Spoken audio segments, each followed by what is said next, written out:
Hello, I'm here to introduce you to an amazing and beautiful nonfiction history book titled Strange Fruit, Billie Holiday and the Power of a Protest Song. This book gives us a peek into the history of a powerful protest song and the woman synonymous with its performance. When published in 2017, Strange Fruit received many positive reviews and awards.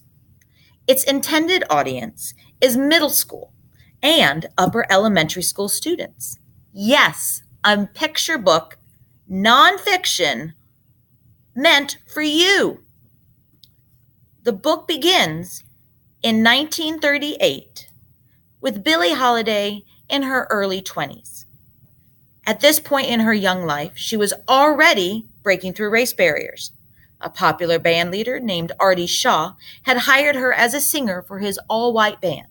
She was singing on stage for white audiences. Now, this seems strange nowadays, a white audience, but at that time, whites and blacks were kept separate at school, hospitals, restaurants, public transportation, communities, housing, water fountains, bathrooms, and more. Unfortunately, segregation was not the only injustice African Americans faced. They were often falsely accused of crimes against white people. Public opinion would stir up white indignation. Angry mobs would form, which would then trample the justice system. Without a trial, these angry mobs would carry out death sentences in the street. This was known as lynching. Even though Billie was singing in the band, she was still treated poorly. Artie's band played at all white establishments, so she was snuck in the back door, hidden in rooms before performances, and never allowed to forget her place. She finally had enough and quit the band.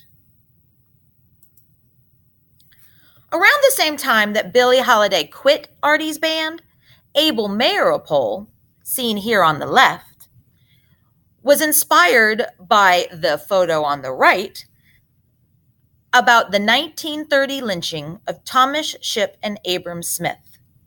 He wrote the anti-lynching poem Strange Fruit in 1936, which was first published as Bitter Fruit. He later set it to music. Abel's song uses the literary device of metaphor to eerie success. He wrote a song that speaks in detail of lynching. Southern trees bear strange fruit, blood on the leaves and blood at the root, black bodies swinging in the southern breeze, strange fruit hanging from the poplar trees. The book delves into Billie's personal history a bit more and then moves on to her second big career step, being hired in early 1939 by Barney Josephson to sing at his new first ever integrated nightclub, Cafe Society. Blacks and whites were welcome to come and listen to performances together. Abel shared his song with Barney, and Barney shared it with Billie. She had to be convinced to sing the song. She wasn't an outspoken civil rights activist. Eventually, Strange Fruit always came at the very end of her sets. The waiters would suspend service so that the room was quiet. Holiday was lit with a small pin light on her face, which went dark at the song's conclusion. There were no curtain calls, no encores. The book goes into much more detail about Billie's life and struggle with segregation and how this song became one of her signature songs. This presentation shall close with a video of one of Billie Holiday's performances of this haunting protest anthem.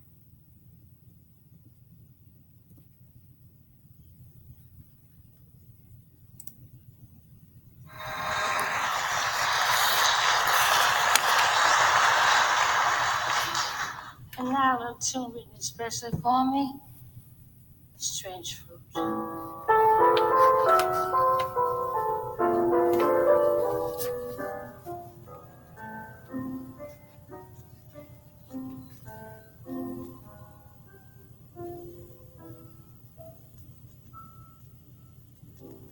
Southern trees bear strange fruit,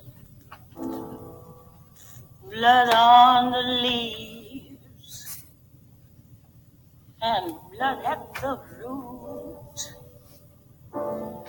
black bodies swinging in the southern breeze, strange fruit hanging from the poplar trees.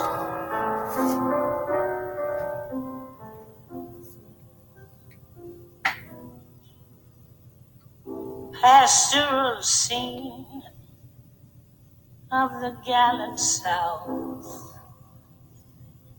the bulging eyes and the twisted mouth, scent of magnolia, sweet and fresh. Then the sudden smell of burning flesh. Here is a fruit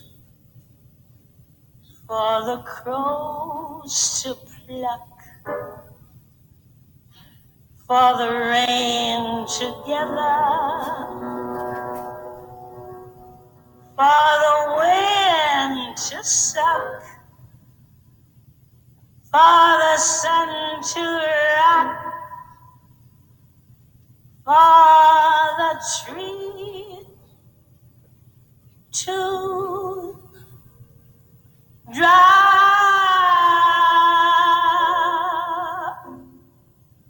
Here is a strange and bitter